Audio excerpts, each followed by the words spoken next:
ആ ഒരു range anxiety എന്ന് പറഞ്ഞ സാധനം എൻ്റെ മനസ്സിൽ നിന്ന് ഈ ഒരു സ്കൂട്ടർ ടോട്ടലി എടുത്ത് കളഞ്ഞു സത്യം പറഞ്ഞാൽ. ഇപ്പോൾ ഉള്ള ഏതൊരു ബൈക്കും സ്കൂട്ടറിനും നമുക്ക് ഈസി ആയിട്ട് നമുക്ക് പിടിക്കാൻ പറ്റും. നമ്മുടെ ചിലവുകളിൽ നമുക്ക് ശരിക്കും ഡിഫറൻസ് തോന്നും ഇലക്ട്രിക് വണ്ടിയിലേക്ക് മാറുമ്പോൾ കേട്ടോ. Yes, what's happening people, this is Kochi Machan and welcome back to another vlog. So this is my simple one. ഏകദേശം 4200 കിലോമീറ്ററായി. അപ്പോൾ എല്ലാവരും എൻ്റെ അടുത്ത് യൂസർ റിവ്യൂ, യൂസർ എക്സ്പീരിയൻസ് ഒക്കെ ചോദിക്കുന്നുണ്ട്. ലുക്ക് വൈസ് കുറേ പേര് ഏത്ര എന്നൊക്കെ പറയുന്നുണ്ട്. പക്ഷേ ഏത്തനെക്കാട്ടും ഭയങ്കര വ്യത്യാസമാണ് ഓടിക്കാനായാലും റൈഡിങ് പൊസിഷനായാലും ഇരിക്കാനായാലും. ഫ്രണ്ടും ബാക്കും ഡിസ്ക് ബ്രേക്കൊക്കെ കമ്പൈൻ ബ്രേക്കിംഗ് സിസ്റ്റമാണ്. ABS കാര്യങ്ങളൊന്നുമില്ല, ട്രാക്ഷനോ കാര്യങ്ങളൊന്നുമില്ല, അങ്ങനത്തെ മത്താപ്പ് ഫീച്ചേഴ്സ് ഒന്നുമില്ല. ഞാൻ സീറ്റൊക്കെ ചെയ്തിട്ടുണ്ട്. ഇത് നല്ല റേറ്റായി വെൻറ്റേറ്റ് എന്ന് ചെയ്താണ്. പക്ഷേ അവർ സ്കൂട്ടറിന് സീറ്റ് ചെയ്യാറില്ല, ഞാൻ നിർബന്ധിച്ച് ചെയ്യിപ്പിച്ചാണ്. അപ്പോൾ ബാക്കിൽ നിന്ന് സസ്പെൻഷൻ വൈസൊക്കെ അടിപൊളിയാണ്. ബെൽറ്റ് ഡ്രിവൺ ആണ്. 72 Nm ഓഫ് ടോർക്കാണ് പ്രൊഡ്യൂസ് ചെയ്യുന്നത്. 5 kWh ബാറ്ററിയാണ്. ഡുവൽ ബാറ്ററിയാണ്.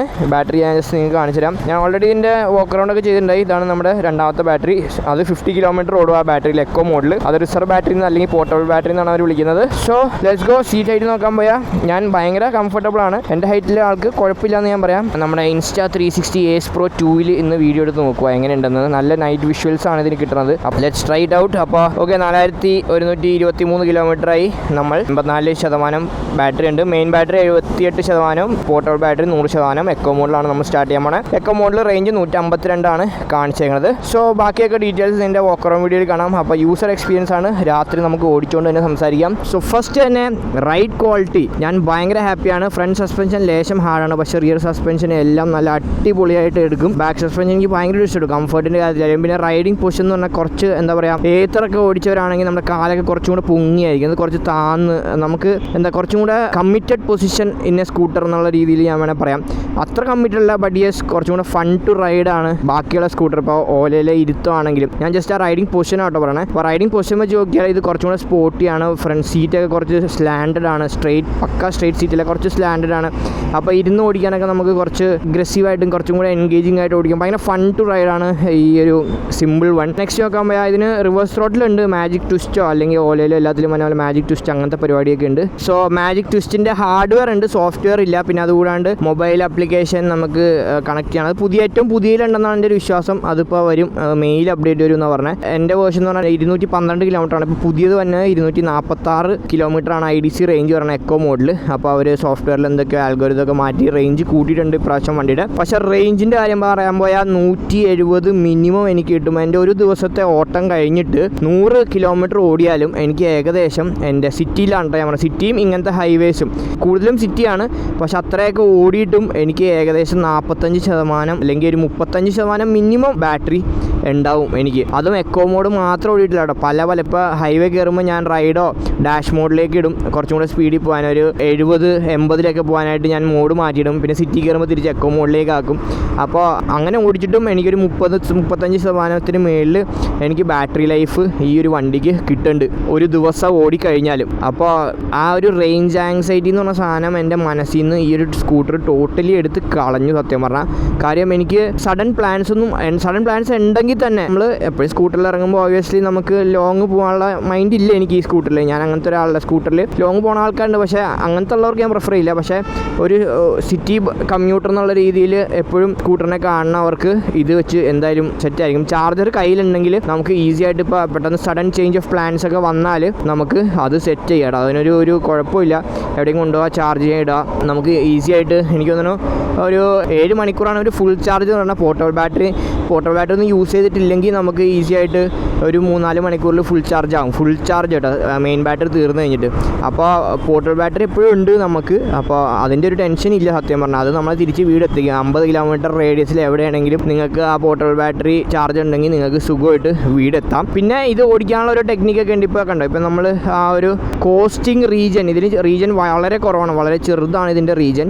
അപ്പോൾ ആ ഒരു റീജൻ നമുക്ക് യൂസ് ചെയ്യാം. ജസ്റ്റ് നമ്മൾ ഇടയ്ക്ക് ആ മൊമെൻറ്റത്തിൽ പോകാൻ ശ്രമിക്കുക. ഫുൾ ത്രോട്ടിൽ, അതായത് കൂടുതൽ സ്പീഡിൽ പോകാൻ നമ്മൾ ത്രോട്ടിൽ കൊടുത്ത് വിടുക. പിന്നെ കുറച്ച് നേരം ആ മൊമെൻറ്റത്തിൽ പോകണം വണ്ടി. അങ്ങനെയൊക്കെ ചെയ്യുമ്പോൾ നമുക്ക് കൂടുതൽ ചാർജ് നമുക്ക് കിട്ടും. പിന്നെ സിറ്റിയിലൊക്കെ ഓടിക്കുമ്പോഴാണ് ഏറ്റവും കൂടുതൽ നമുക്ക് ചാർജ് നമ്മൾ ഗെയിൻ ചെയ്യാൻ പോകുന്നത്. അതായത് നമുക്ക് പെട്ടെന്ന് ചാർജ് തീരണല്ലാന്ന് തോന്നണം. കാര്യം നമ്മൾ പയ്യെ എരിയുമ്പോൾ പറഞ്ഞാൽ ഏറ്റവും പയ്യെ പോയാൽ അത്രയും കുറച്ച് ചാർജ് ഇത് ഇലക്ട്രിക് വണ്ടികൾ യൂസ് ചെയ്യുള്ളൂ. ഇലക്ട്രിക് വണ്ടികളുടെ മോട്ടർ യൂസ് ചെയ്യുള്ളൂ. അപ്പോൾ ബാറ്ററി പെട്ടെന്ന് ഇറങ്ങി പോവില്ല. അപ്പോൾ ഏറ്റവും പയ്യെ പോയാൽ നമുക്ക് ഏറ്റവും കൂടുതൽ റേഞ്ച് കിട്ടും. അപ്പോൾ സിറ്റിക്ക് അകത്തൊക്കെ ഓടിക്കുമ്പോഴാണ് നമുക്ക് ഏറ്റവും കൂടുതൽ യൂസ് വന്നത്. നമ്മൾ പയ്യെ ബ്ലോക്ക് ബ്ലോക്കിലൊക്കെ പയ്യെ നീങ്ങുമ്പോഴത്തേക്കും നമുക്കതനുസരിച്ചുള്ള ചാർജ് എടുക്കുകയുള്ളൂ മോട്ടർ. അപ്പോൾ കുറേ ചാർജ് നിൽക്കണ പോലെ നമുക്ക് ഫീൽ ചെയ്യും. ചാർജ് ഫീലല്ലട്ടോ, ശരിക്കും കുറേ ചാർജ് നിൽക്കും സിറ്റിക്കകത്ത് ഓടിച്ചാൽ. കൂടുതലും നമ്മൾ ഹയർ, അതായത് ഇപ്പോൾ എക്കോ മോഡിൽ 50 സ്പീഡിങ് 50 പോകുമ്പോഴാണ് നമ്മുടെ ഏറ്റവും ചാർജ് കുറയണത്. അതിന് വരെ എക്കോ മോഡിൽ നമ്മൾ സിറ്റിക്കകത്ത് ബ്ലോക്കിലൂടെയൊക്കെ ഓടിക്കുവാണെങ്കിൽ നമുക്ക് നേരെ തിരിച്ച് ചാർജ് കുറേ നിൽക്കുകയും ചെയ്യും. പിന്നെ ഇലക്ട്രിക് വണ്ടികൾ ഓടിക്കേണ്ട അതിൻ്റെതായുള്ള കുറച്ച് രീതികളുണ്ട്. അതായത് ഇങ്ങനെ കൈ കൊടുക്കുക, ഫുൾ ടൈം ത്രോട്ടിൽ തിരിച്ചു പിടിക്കാൻ, ഇടയ്ക്ക് ത്രോട്ടിൽ വിടുക. അപ്പോൾ ആ ഒരു മൊമെൻറ്റത്തിൽ വണ്ടി പോവുക, ഇറക്കത്തിൽ ത്രോട്ടിൽ വിടുക. അപ്പോൾ റീജിയൻ വെച്ച് കുറച്ച് ചാർജ് തിരിച്ച് കയറും. പക്ഷേ ബാക്കിയുള്ള ഇലക്ട്രിക് സ്കൂട്ടർ വെച്ച് നോക്കുകയാണെങ്കിൽ ഇതിന് റീജിയൻ വളരെ കുറവാണ്. അത്ര റീജിയൻ ഉണ്ടെന്ന് ഞാൻ പറയില്ല. ഞാൻ comparing with Ola and Ather regen അത്ര ഉണ്ടെന്ന് ഞാൻ പറയില്ല. പിന്നെ brakes combined braking system. Back brake പിടിച്ചാൽ വണ്ടി വളരെ പക്കയായിട്ട് നിൽക്കും. ഒരു കുഴപ്പമില്ലാണ്ട് വണ്ടി നിൽക്കുവേ, ഒരു ബുദ്ധിമുട്ടുമില്ല. പക്ഷേ ഫ്രണ്ട് ബ്രേക്ക് അത്ര അടിപൊളിയില്ല. കാരണം ഫ്രണ്ടിൽ 3 പിസ്റ്റനാണ്. അപ്പോൾ ഫ്രണ്ട് ബ്രേക്ക് മാത്രം പിടിക്കുമ്പോൾ എനിക്ക് തോന്നുന്നു മറ്റുള്ള 2 പിസ്റ്റനാണ് വർക്ക് ചെയ്യണം. അത് കറക്റ്റ് ബ്രേക്ക് പാഡിൻ്റെ മേളിലല്ല തന്നെ, അതിൻ്റെ ഒരു വ്യത്യാസം അത് കാണിക്കുന്നുണ്ട്. അപ്പോൾ അതിൻ്റെ ഫ്രണ്ട് ബ്രേക്ക് മാത്രം പിടിച്ചാൽ അത്ര ഒരു ബ്രേക്കിംഗ് പെർഫോമൻസ് എനിക്ക് തോന്നിയില്ല. പക്ഷേ കമ്പൈൻഡ് ബാക്ക് ബ്രേക്ക് മാത്രം പിടിച്ചാൽ അത് ഒരു 70-30 ആണെന്ന് തോന്നുന്നു. പക്ഷേ അതിൽ നല്ല ബ്രേക്കിംഗ്, നല്ല വ്യത്യാസം ഉണ്ട്. അതെന്താ സംഭവം എന്ന് മനസ്സിലായില്ല. അത് ആ വർക്ക് ചെയ്യണ പിസ്റ്റൻ്റെ ഇതാണെന്നാണ് എൻ്റെ ഒരു വിശ്വാസം. അപ്പോൾ അത് നല്ല ഡിഫറൻസ് തോന്നിക്കുന്നുണ്ട്. ആ സെൻറ്റർ പിസ്റ്റൻ മാത്രം വർക്ക് ചെയ്യണതും അറ്റത്തുള്ള 2 പിസ്റ്റൻ വർക്ക് ചെയ്യണതിൻ്റെ ഒരു ഡിഫറൻസ് ശരിക്കും തോന്നുന്നുണ്ട്. പിന്നെ എല്ലാ മോഡലും സ്പീഡ് ലിമിറ്റ് ഉണ്ട്. സോണിക്കിലാണ് നമ്മൾ ഏറ്റവും മാക്സ് എത്തിക്കാൻ പറ്റുക 105, അത് മാറി 108 111 വരെ എന്തൊക്കെയോ പോകുന്നു തോന്നുന്നു. പക്ഷേ റൈഡ് മോഡിൽ 69 എക്കോ മോഡിൽ 57 ആണ് മാക്സ് പോണ സ്പീഡ്. അതിന് മുകളിലേക്ക് വണ്ടി പോവില്ല. അപ്പോൾ അതൊക്കെയാണ് മാക്സ് സ്പീഡ് നമുക്ക് കിട്ടാൻ പറ്റിയ സ്പീഡ് കേട്ടോ. ഇത് ഓരോ മോഡിലും ഓരോ സ്പീഡ് ലോക്ക്ഡാണ് സത്യം പറഞ്ഞാൽ. ശരിക്കും 5 kWh ബാറ്ററി എന്ന് പറഞ്ഞാലും 5.4 kWh ബാറ്ററി ആണെന്നാണ് എനിക്ക് എൻ്റെ ഒരു വിശ്വാസം. ബാക്കി അവർ ഒരു റിസർവ് എന്നുള്ള രീതിയിൽ ബാക്കി സാധനങ്ങളൊക്കെ വർക്ക് ചെയ്യാനായിട്ടുള്ള ഒരു സെറ്റപ്പിലാണ് അവർ പറയണത് കേട്ടോ. ആണോ 69 ലോക്കാണ്. നമുക്കൊരു ബാക്കിലേക്ക് ഒരു വലി നമുക്ക് ഫീൽ ചെയ്യുക. പിന്നെ സീറ്റ് നല്ല കംഫർട്ടബിൾ ആണ് കേട്ടോ. ഞാനിപ്പോൾ ഇത് ചെയ്തുകൊണ്ട് പറയില്ല, സ്റ്റോക്ക് സീറ്റ് തന്നെ അത്ര അടിപൊളിയാണ്. സീറ്റിൽ ചെറിയൊരു 18 mm തിക്നെസ്സുള്ളൊരു ഫോം ആഡ് ചെയ്തിട്ടുണ്ടെന്നേ ഉള്ളൂ. അതിന് മുകളിലൊന്നും ചെയ്തിട്ടില്ല. പിന്നെ ഈ സ്കൂട്ടർ വെച്ചിട്ടുണ്ടല്ലോ, ഞാൻ പറയണത് ഇപ്പോഴുള്ള ഏതൊരു ബൈക്കും സ്കൂട്ടറിനും നമുക്ക് ഈസി ആയിട്ട് നമുക്ക് പിടിക്കാൻ പറ്റും. കാര്യം മാരക പവറാണ്. പെട്രോൾ വണ്ടികൾ പോലെയല്ല. ഇലക്ട്രിക് വണ്ടികളുടെ ഇനീഷ്യൽ പെർഫോമൻസിൽ തന്നെ നമുക്ക് ആ ഒരു വെടിയാണ്, അവനെ കൈ കൊടുക്കുമ്പോൾ തന്നെ പറക്കണതാണ് ആ സാധനം കിട്ടും. അതുകൊണ്ട് ഭയങ്കര രസമാണ് നമുക്ക് വണ്ടി ഓടിക്കാൻ. നമുക്ക് ഒട്ടും ബോറിംഗ് ആയിട്ട് നമുക്ക് ഫീൽ ചെയ്യില്ല. ഇലക്ട്രിക് സ്കൂട്ടറുകൾ ഒരിക്കലും നിങ്ങൾക്ക് ബോറിംഗ് ആയിട്ട് തോന്നില്ല. കുറച്ച് എൻഗേജിങ് ആണ്. നമ്മൾ ആ മോഡ്സൊക്കെ മാറ്റിയിട്ട് ഓടിച്ചാൽ നല്ല രസമാണ് നമുക്ക് ഇലക്ട്രിക് വണ്ടികളൊക്കെ ഓടിക്കാൻ കേട്ടോ. നല്ല മഴയും ഇടിവെട്ടൊക്കെ കാണുന്നുണ്ട്. ചതിക്കല്ലേ ദൈവമേ. ഒരു ആവേശത്തിന് നൈറ്റ് വ്ലോഗ് എന്ന് പറഞ്ഞ് ഇറങ്ങിയതാണ്. ബ്രേക്കൊക്കെ പക്ക കേട്ടോ. 2 ബ്രേക്കും കൂടെ പിടിച്ചാൽ നിൽക്കേണ്ട സ്ഥലത്ത് നിൽക്കും. Tyres next is the tyres എന്ന് പറഞ്ഞാൽ അതിൽ യൂറോ ഗ്രിപ്പിൻ്റെ ടയറാണ് വന്നേക്കണത്. ഇത് ഓല, ഇതാരാ? ഏത്തർ. റിസ്തായിരുന്നല്ലേ. റോഡിൽ ഫുൾ ഇലക്ട്രിക് വണ്ടികളാട്ടോ, ഒരു രക്ഷയില്ല. The amount of electric vehicle just gone up ഭയങ്കരമായിട്ട് മുകളിലിട്ടുണ്ട്. ഇപ്പോൾ വഴി ഇറങ്ങിയ പണ്ട് വല്ലപ്പോഴൊക്കെ കണ്ടുകൊണ്ടിരുന്ന ഇലക്ട്രിക് സ്കൂട്ടറും കാര്യങ്ങളൊക്കെ ഇപ്പോൾ പറയാണ്. ഒരു മിനിറ്റിൽ 2 എണ്ണം മിനിമം നിങ്ങൾ സിറ്റിയിൽ ഓടിക്കുമ്പോൾ കാണും. അതിനൊന്നും ഒരു കുറവുമില്ല. അപ്പോൾ അതിൻ്റെ ശരിക്കും വ്യത്യാസമുണ്ട്. നിങ്ങൾ ചുമ്മാ തന്നെ നോക്കുക.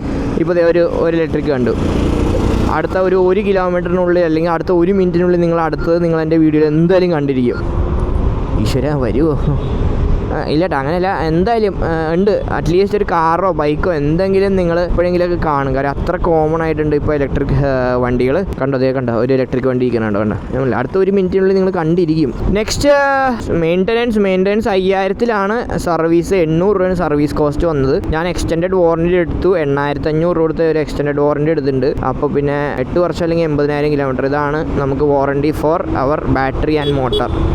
അതാണ് വാറൻറ്റിയിൽ കവർ ആവണത്. വേറെ മെയിൻ്റനൻസ് ആയിട്ട് അങ്ങനെ ഇതുവരെ ഒന്നും വന്നിട്ടില്ല. ബ്രേക്ക് പാഡ്സ് ഒക്കെ ചീപ്പാണ്. ഇതിൽ എനിക്ക് തോന്നുന്നു സെയിം 3 പിസ്റ്റൻ കാലിപ്പർ തന്നെ ബാക്കിയുള്ള വണ്ടികളുടെ സെയിം വൈബ്രയുടെ സിസ്റ്റമാണ് യൂസ് ചെയ്തേക്കണം. അപ്പോൾ എനിക്ക് തോന്നുന്നു 250-300 രൂപ ഫ്രണ്ട് ബ്രേക്ക് പാഡിൻ്റെ റേറ്റ്. റിയർ ബ്രേക്ക് പാഡും എനിക്ക് തോന്നുന്നു അതൊക്കെ തന്നെയായിരിക്കും റേറ്റ്. വലിയ റേറ്റ് ഇല്ല. പിന്നെ ടയേഴ്സ് നമുക്ക് ഇഷ്ടമുള്ള ടയേഴ്സ് ഇടാം. ഇതിന് ഇലക്ട്രിക് വണ്ടികൾക്ക് ഞാൻ എപ്പോഴും നല്ല ടയർ റെക്കമെൻഡ് ചെയ്യും. കാര്യം എൻജിൻ ബ്രേക്കിംഗ് ഇല്ലാത്തതാണ് ആൻഡ് ബ്രേക്സിലാണ് എല്ലാ കാര്യം. അപ്പോൾ ഇതിൻ്റെ ബ്രേക്കിംഗ് പെർഫോമൻസ് ഒക്കെ ടയറിൽ ബേസ് ചെയ്യും. അപ്പോൾ if you get better tyres നമുക്ക് നല്ലൊരു പെർഫോമൻസ് നമുക്ക് ബ്രേക്സിൽ നിന്ന് കിട്ടും കേട്ടോ. അപ്പോൾ എൻ്റെ ഹാഫ് ഫുട്ട് എന്ന് വേണമെങ്കിൽ പറഞ്ഞാൽ ഞാൻ കയറിയിരിക്കുമ്പോൾ ഹാഫ് ഫുട്ടാണ് എനിക്ക്. ക്ലസ്റ്ററൊക്കെ മാറും. കൈ എടുക്കുമ്പോഴത്തേക്ക് മാപ്പൊക്കെ ഉണ്ട്. ഇതിൻ്റെ അകത്ത് തന്നെ മൈൻഡിയുടെ മാപ്പ് സാധനങ്ങളൊക്കെ ഉണ്ട് കേട്ടോ. ഭയങ്കര ടോർക്കടോ, നല്ല രസമാണ്. ഇങ്ങനെ വലിച്ചെടുത്തോണ്ടും പോകാം നമുക്ക്. ശരിക്കും ഞാൻ പറഞ്ഞ ഇതിൻ്റെ സോണിക് മോഡിലിടുമ്പോൾ എനിക്ക് 790 കിട്ടുന്ന ഒരു 50% ഓഫ് ടോർക്ക് അല്ലെങ്കിൽ ആ ഒരു പുള്ള് എനിക്ക് ഈ ഒരു സ്കൂട്ടറിൽ നിന്ന് കിട്ടും സോണിക്ക് ഇടുമ്പോൾ. ഞാൻ പറഞ്ഞത് ഇലക്ട്രിക് സ്കൂട്ടർ ഭയങ്കര ഫണ്ണാണ് ഓടിക്കാൻ, ഭയങ്കര രസമാണ് ഓടിക്കാൻ. നമുക്കൊരിക്കലും ബോറിംഗ് ആയിട്ട് തോന്നില്ല. നമ്മുടെ സിറ്റി റൈഡ്സൊക്കെ കുറച്ചും കൂടെ എൻഗേജിങ്ങും പവർഫുള്ളും ആക്കി തരും സത്യം പറഞ്ഞാൽ ഈ ഒരു ഇലക്ട്രിക് സ്കൂട്ടർ. പിന്നെ വേറൊരു വലിയൊരു കാര്യം എന്ന് വെച്ചാൽ നോ വൈബ്രേഷൻസ്. സൗണ്ട്, അനാവശ്യമായ സൗണ്ടുകൾ, വൈബ്രേഷൻസ് അങ്ങനത്തെ കാര്യങ്ങളൊന്നുമില്ല. എൻജിൻ സൈഡിൽ നിന്നുള്ള വൈബ്രേഷൻ ഉണ്ടെങ്കിലാണ് കൂടുതൽ ബോഡി പാർട്സിൽ നിന്ന് നമുക്ക് വൈബ്രേഷൻസ് അല്ലെങ്കിൽ ബോഡി പാർട്സൊക്കെ നമ്മുടെ ഇളകി പോകാൻ പോണേ.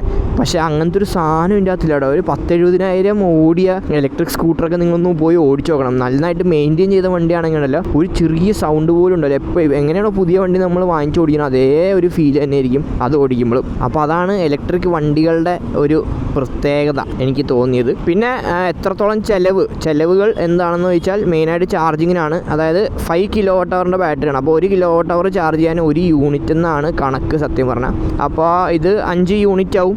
നമ്മുടെ വീട്ടിലൊക്കെ ചാർജ് ചെയ്യുകയാണെങ്കിൽ 1 യൂണിറ്റിന് എനിക്ക് തോന്നുന്നു 6 രൂപയാണ്. അപ്പോൾ നിങ്ങൾ നല്ലൊരു യൂസ് ചെയ്യണ ആളാണെങ്കിൽ നിങ്ങൾക്ക് ഈ വണ്ടി ഒരു ഫുൾ ചാർജ് ചെയ്താൽ നിങ്ങൾക്ക് ഈസി ആയിട്ട് ഒരു 50 കിലോമീറ്റർ ഒക്കെ ആണെങ്കിൽ നിങ്ങൾക്കൊരു 2-3 ഡേയ്സ് വരെ നിങ്ങൾക്ക് ഒറ്റ ചാർജിൽ ഈ വണ്ടി ഓടിക്കാൻ പറ്റും, ഒരു ബുദ്ധിമുട്ടും ഇല്ലാണ്ട് എക്കോ മോഡിൽ. അപ്പോൾ അങ്ങനെ നോക്കുവാണെങ്കിൽ നിങ്ങൾക്ക് എന്താ പറയുക ഒരു 50-150 കിലോമീറ്റർ അല്ലെങ്കിൽ ഒരു ഫുൾ ചാർജിൽ നിങ്ങൾക്ക് ചിലവ് തന്നെ 30 രൂപയേ ഉള്ളൂ. അതിൽ ഭയങ്കര വ്യത്യാസമുണ്ട് കേട്ടോ. പെട്രോൾ വണ്ടി വെച്ച് നോക്കുവാണെങ്കിൽ ഭയങ്കര വ്യത്യാസമാണ് നമുക്ക് പെട്രോൾ വണ്ടിയും ഈ ഒരു ഇലക്ട്രിക് വണ്ടിയുടെ ചിലവ് കേട്ടോ. ഭയങ്കര അതേപോലെ അതിൻ്റെ റേറ്റ്സും എല്ലാ സാധനവും നല്ല വ്യത്യാസമുണ്ട്. നമുക്ക് നല്ലൊരു ഡിഫറൻസ് തന്നെ തോന്നും. നമ്മുടെ ചിലവുകളിൽ നമുക്ക് ശരിക്കും ഡിഫറൻസ് തോന്നും ഇലക്ട്രിക് വണ്ടിയിലേക്ക് മാറുമ്പോൾ കേട്ടോ കമ്പയർഡ് ടു പെട്രോൾ. പക്ഷേ ഒരിക്കലും ഞാൻ പറയില്ല പെട്രോൾ വണ്ടിയുടെ ഫൺ അല്ലെങ്കിൽ സ്കൂട്ടർ വിട് ബൈക്സ്, പ്രത്യേകിച്ച് ബൈക്സ് ഒരിക്കലും ഒരു പെട്രോൾ ബൈക്കിൻ്റെ ഒരു ഫൺ ഒരു ഇലക്ട്രിക് സ്കൂട്ടറിനും കിട്ടില്ല കേട്ടോ, ഒരു ഇലക്ട്രിക് ബൈക്കിനും കിട്ടില്ല കേട്ടോ. അത് ഞാൻ എഴുതി തരാം. ഞാൻ യൂസ് ചെയ്യണ ഒരു വ്യക്തി ആയതുകൊണ്ട് പറഞ്ഞാണ്. ബൈക്കായാലും ഇലക്ട്രിക് സ്കൂട്ടർ ആയാലും ഇലക്ട്രിക് ബൈക്കായാലും യെസ് ആ പവർ ഉണ്ട്, ഫീലുണ്ട്, എല്ലാം ഉണ്ട്, സമ്മതിച്ച് എല്ലാം ഓക്കെയാണ്. പക്ഷേ ഒരിക്കലും ആ പെട്രോൾ വണ്ടിയിൽ കിട്ടുന്ന ആ ഒരു ഫൺ അല്ലെങ്കിൽ പെട്രോൾ വണ്ടിയുടെ ആ ഒരു എന്താ നമ്മൾ അങ്ങനെ പഠിച്ച് വന്നത്. ഇപ്പോൾ വന്ന ജനറേഷനിൽ ചിലപ്പോൾ ഇലക്ട്രിക് വണ്ടി കണ്ട് വളർന്നവർക്ക് പിന്നെ ഇലക്ട്രിക് വണ്ടി മതിയാവും. കാലങ്ങൾ കഴിയുമ്പോൾ പണ്ട് നമ്മുടെ ചേട്ടന്മാർ അച്ചാച്ചന്മാരൊക്കെ പെട്രോൾ വണ്ടിയൊക്കെ ഉപയോഗിച്ചിട്ടുണ്ടായി. അതിങ്ങനെ ഗിയർ മാറാണ്ട ഇങ്ങനെയൊക്കെ പറയണം, ഗിയർ മാറാം, ഓവർടേക്ക് ചെയ്ത് പോവും, ഗിയറൊക്കെ ഡൗൺ ചെയ്യാം, പെട്രോൾ അടിക്കണം, പമ്പ് ഉണ്ടായി പമ്പിൽ പോയി പെട്രോൾ അടിക്കണം, അങ്ങനെയൊക്കെ പറയും ആ ഒരു കാലം കഴിയുമ്പോൾ. പക്ഷേ എനിക്ക് എപ്പോഴും പെട്രോൾ വണ്ടി തന്നെയാണ്. പക്ഷേ ഇലക്ട്രിക് വണ്ടി വേണോ എന്ന് ചോദിച്ചാൽ ഞാൻ പറയും യെസ്, അത് നല്ലൊരു കാര്യമാണ്, നല്ലതാണ്, ഞാൻ മോശം ഒരിക്കലും പറയില്ല. പക്ഷേ ഒരു ഫൺ, ആ ഗിയർ ഡൗൺ ചെയ്ത് എൻജിൻ ബ്രേക്കിങ് അതൊക്കെ വേറെ ലെവലാണ്. ക്ലച്ച് പിടിച്ച് റെവ് മാച്ച് ചെയ്ത് വണ്ടി ബ്രേക്ക് ചെയ്യുക, നിർത്തുക, അതൊക്കെ മോനെ അതൊക്കെ വേറെ ഫീലാണ് കേട്ടോ. അതൊന്നും ഒരിക്കലും നമുക്ക് കിട്ടില്ല, ഒരിക്കലും നമുക്ക് ഒരു ഇലക്ട്രിക് വണ്ടിയിൽ കിട്ടില്ല. കൊടുക്കട്ടെ സോണിക്കിൽ, ഇവിടെയാണ് ഇതിൻ്റെ രസം കേട്ടോ. ഓ മോനെ, സോണിക് മോഡിക്ക് ജയ്. ഇനി എന്നെ കിട്ടില്ല. ബൈ ഗൈസ്, ഞാൻ പോകുകയായി ഗൈസ്. ഓ മോനെ, അതാണ് സിഗ്നലിൽ നമുക്ക് ബാക്കിലൊന്നും ആരും ഇല്ല. ഞാൻ ഒരു ഫൺ പാർട്ട് പറഞ്ഞ കേട്ടോ, ഞാൻ ഇങ്ങനെ ഓടിക്കണമെന്നല്ല പറഞ്ഞു. പക്ഷേ അതാണ് ആ ഇലക്ട്രിക് വണ്ടിയുടെ ഇനീഷ്യൽ ടോർക്കിൽ ഒരു പെട്രോൾ വണ്ടിക്കും കമ്മ്യൂട്ടർ ബൈക്സിനും പിടിക്കാൻ പറ്റില്ല. അത് ഫൺ തന്നെയാണ്, ഒന്നും പറയാനില്ല. It's very much fun, super fun. കാരണം ഭയങ്കര രസമുണ്ട് ഈ വണ്ടി ഓടിക്കാൻ, ഭയങ്കര എൻഗേജിങ് ആണ്. ഹോപ്പ്ഫുള്ളി ട്രാക്ഷൻ അങ്ങനത്തെ സാധനങ്ങളൊക്കെ പയ്യെ വരും. അതൊക്കെ വന്നാൽ കുറച്ചും കൂടി അടിപൊളിയാവും. കാര്യം ചെറുതായിട്ട് നമുക്ക് ട്രാക്ഷനൊക്കെ വേണമെന്ന് തോന്നുന്നു. സോണിക് മോഡിലൊക്കെ ഓടിക്കുമ്പോൾ ട്രാക്ഷനൊക്കെ ഉണ്ടായിരുന്നെങ്കിൽ കൊള്ളാം എന്ന് തോന്നിയിട്ടുണ്ട് എനിക്ക്. ട്രാക്ഷൻ ABS ഉണ്ടായിരുന്നെങ്കിൽ കൊള്ളാമെന്ന് തോന്നിയിട്ടുണ്ട്. അറ്റ്ലീസ്റ്റ് ഫ്രണ്ട് ABS എങ്കിലും. റിയറാണ് പെട്ടെന്ന് ഏറ്റവും കൂടുതൽ എൻ്റെ സ്ലൈഡ് ആവണത്. പക്ഷേ ഫ്രണ്ട് ABS ഉണ്ടായിരുന്നെങ്കിൽ കുറച്ചും കൂടെ നന്നായിരുന്നു, കൊള്ളായിരുന്നു എന്നൊക്കെ എനിക്ക് തോന്നിയിട്ടുണ്ട്. ഇനി ഓബിയസ്ലി സർവീസ് എക്സ്പീരിയൻസ് ആയിട്ട് ഞാനൊരു വീഡിയോ വരാം. എങ്ങനെയുണ്ട് എൻ്റെ സർവീസ്, എങ്ങനെയുണ്ട് വണ്ടി സർവീസ് ചെയ്യുമ്പോൾ, ഹൗ വാസ് ഇറ്റ്, എന്താണ് ചിലവൊക്കെ ആയതും എല്ലാ കാര്യവും കൂടെ ഒരു വീഡിയോ എന്തായാലും വരുന്നതായിരിക്കും. പിന്നെ ഗ്ലിച്ചസ് ഇപ്പോഴത്തെ ഒരു സോഫ്റ്റ്വെയർ, ആദ്യത്തെ സോഫ്റ്റ്വെയർ അപ്ഡേറ്റിൽ ഒരു പ്രാവശ്യം മാത്രം സോണിക് മോഡിലിട്ടിട്ട് കുറച്ച് ദൂരം ഓടിയപ്പോഴത്തേക്കും തന്നെ എക്കോ മോഡിലേക്ക് പോയി. അത് ഒരു പ്രാവശ്യം സംഭവിച്ചുള്ളൂ. അത് ഞാൻ സോണിക് മോഡിൽ എനിക്ക് തോന്നുന്നു ഏകദേശം ഹീറ്റായിട്ട് തന്നെ എക്കോ മോഡിലേക്ക് പോയതാണെന്ന് ഡൗട്ട് ഉണ്ട് കേട്ടോ. അപ്പോൾ പിന്നെ ഇപ്പോഴത്തെ ഇതിൽ ഒരു സോഫ്റ്റ്വെയർ ഗ്ലിച്ച് വന്നേക്കണമെന്ന് വെച്ചാൽ വണ്ടി ഓണായിരിക്കും, പക്ഷേ സ്ക്രീൻ ഓണായിരിക്കില്ല. അത് അപ്പോൾ തന്നെ ഓഫ് ചെയ്ത് ഓൺ ചെയ്ത് അപ്പോൾ തന്നെ റെഡിയാവും. വഴിയിലൊന്നും ഇതുവരെ കിടന്നിട്ടില്ല കേട്ടോ, ഒരു പ്രശ്നം വന്നിട്ടും വഴിയിലോ കാര്യങ്ങളൊന്നും കിടന്നിട്ടില്ല. റഫ് യൂസാണ്, സത്യം പറഞ്ഞാൽ നല്ല റഫ് യൂസാണ്. റഫ് യൂസ് എന്ന് വെച്ചാൽ ഡെയിലി യൂസാണ്. രാവിലെ പോവും, വീട്ടിൽ വരും, ചാർജ് ചെയ്യാൻ കുത്തും, അടുത്ത ദിവസം എടുക്കും, പുറത്തേക്ക് ഇറങ്ങും, ചാർജ് ചെയ്യാൻ കുത്തും. ഇത് തന്നെയാണ് എൻ്റെ പരിപാടി. ഇത് ഞാൻ ഉപയോഗിക്കുന്ന വണ്ടിയുടെ ഒരു റിവ്യൂ ആണ്. ഞാൻ ഇതിൽ നമുക്ക് ഒന്നും മറച്ചു വെക്കാനോ ഒളിപ്പിച്ച് വെക്കാനോ ഒന്നുമില്ല. ഞാൻ പ്രിറ്റി മച്ച് ഹാപ്പിയാണ്. കാര്യം ഒന്ന്, എൻ്റെ വീട്ടിൽ സോളാർ ഇൻസ്റ്റാൾ ചെയ്തിട്ടുണ്ട്. അപ്പോൾ അതുകൊണ്ട് നമുക്ക് ഇലക്ട്രിക് ഭയങ്കര യൂസാണ്. കാര്യം നമുക്ക് വേറെ ചാർജസ് ഒന്നും വന്നില്ല. അപ്പോൾ ഞാൻ കൂടുതൽ റെക്കമെൻഡ് ചെയ്യുക ആൾക്കാർക്ക് സോളാർ ഉണ്ടെങ്കിൽ നല്ലതാണ്, അടിപൊളിയാണ്. പക്ഷേ സോളാർ ഇല്ലെങ്കിലും നിങ്ങൾക്ക് ചാർജസ് വരാൻ പോണ 6 രൂപയാണ് ഒരു യൂണിറ്റിന്. അത് പിന്നെ 300-400 യൂണിറ്റ് കഴിയുമ്പോഴാണ്. അപ്പോൾ നിങ്ങളുടെ വീട്ടിലെ യൂസേജും കാര്യങ്ങളൊക്കെ അനുസരിച്ച് വേണം നിങ്ങളൊരു ഇലക്ട്രിക് വണ്ടി എടുക്കണോ വേണ്ടയോ നോക്കാൻ. പക്ഷേ ഇലക്ട്രിക് വണ്ടി എടുത്താൽ നിങ്ങളുടെ പെട്രോൾ ചിലവ് ശരിക്കും വ്യത്യാസം വരും, നല്ല ഡിഫറൻസ് വന്നു. ഇതിനുള്ള ഗുണങ്ങൾ നിങ്ങൾക്ക് എന്തായാലും ഉണ്ടാവും. ഓക്കെ, സോ അതൊക്കെ നോക്കിയിട്ട് നിങ്ങൾക്ക് ഇലക്ട്രിക് വണ്ടി വേണോ വേണ്ടയോ എന്നൊക്കെ തീരുമാനിക്കാം. ഇത്ര നേരം നിങ്ങൾക്ക് വിഷ്വൽസ് കാണിച്ചു തന്ന AS Pro Chuവിന് വളരെയധികം നന്ദിയുണ്ട്. സോ യെസ്, അതൊക്കെ തന്നെ നമ്മുടെ ഇന്നത്തെ വീഡിയോ ഒക്കെ നിങ്ങൾക്ക് ഇഷ്ടപ്പെട്ടു എന്ന് പ്രതീക്ഷിക്കുന്നു. So don't forget like, subscribe, channel ബെല്ലൈക്കൻ അടുത്ത